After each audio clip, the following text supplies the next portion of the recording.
C'est la 6e ou 7e salon anticolonial qu'on fait dans ton arrondissement d'ailleurs, le 20e, à la Bellevilloise. C'est-à-dire qu'il y a ce qu'on appelle, nous, le nouvel ordre colonial, qui n'est que la prolongation de l'ancien, qui a commencé, s'il faut le dater, en 1492 avec la pseudo-découverte des Amériques, qui a continué avec le génocide des Indiens et la traite des Noirs et l'esclavagisme, et puis qui se poursuit aujourd'hui. Je viens pour...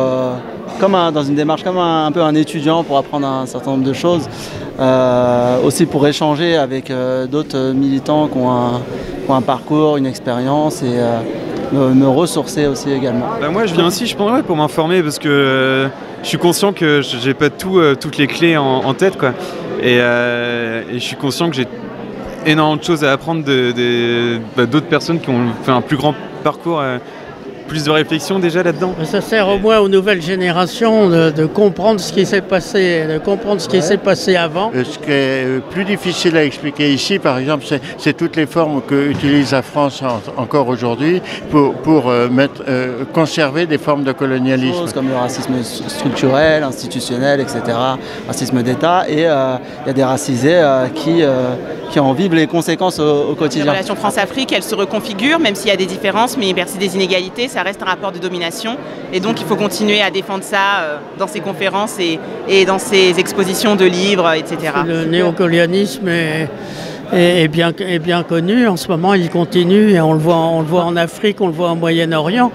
Ça a pris différentes formes, le colonialisme dans le sens global en fait d'exploitation, mais que le racisme, le colonialisme, la condescendance. Mais bien souvent, en tout cas, je ne fais pas spécialement confiance au gouvernement français quand il va avec des raisons humanistes, apporter la paix ou je ne sais pas quoi, ou lutter contre le terrorisme. Dans d'autres pays, c'est souvent de l'ingérence, c'est souvent des prétextes pour aller piller les ressources. On voit au Mali, la France défend ses minerais.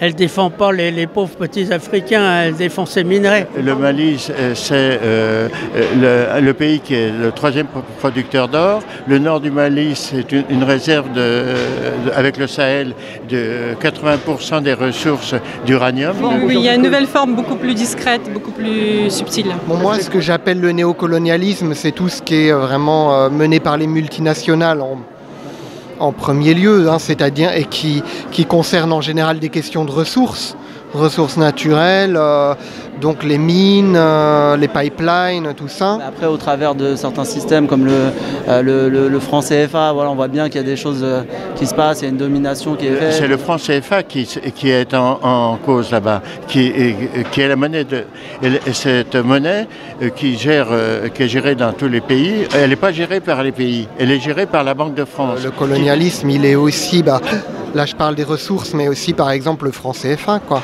C'est aussi une forme de colonialisme moderne. Le colonialisme, c'est déjà ce qui se passe en Palestine, d'accord. Donc c'est un des seuls pays encore qui est colonisé. À travers du positionnement politique sur la question palestinienne, sur, je sais pas, en Tunisie, quand il y a eu la révolution, que Michel Alliot-Marie a voulu envoyer des CRS ou toutes ces choses-là, on voit bien que ça a une incidence dans le monde. Toute une série de massacres comme le Rwanda, etc. La France a une responsabilité directe dans ce qui est fait en fonction de son intervention sur place. Déjà, nous, on est colonisés par la France qui nous a volé Mayotte. Nous, on demande à récupérer notre île. Et par exemple, Mayotte, qui a été recolonisée il y a 1 an avec un référendum, c'est en contradiction avec les textes internationaux de l'ONU. Parce que Mayotte est une des 4 îles de l'État indépendant des Comores, et la France a joué une déstabilisation d'une des îles avec le mercenaire Bob Denard, qui est intervenu là-bas pour déstabiliser et provoquer un référendum qui est contre tous les textes internationaux dans ce domaine.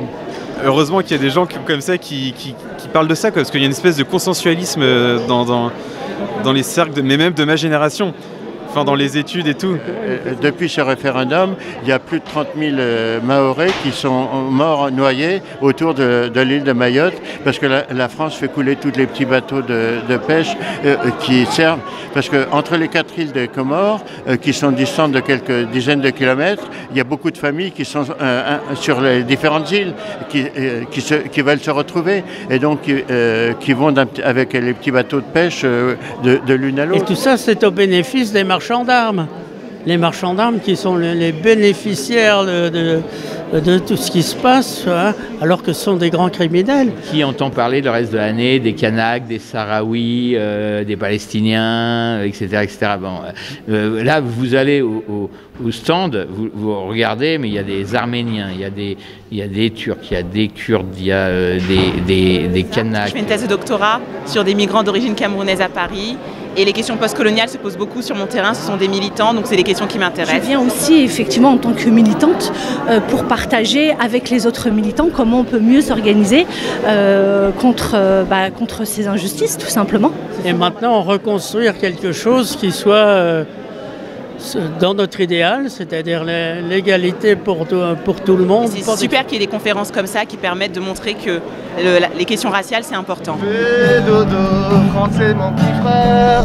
Fais dodo, t'auras du gâteau au cacao, ouais.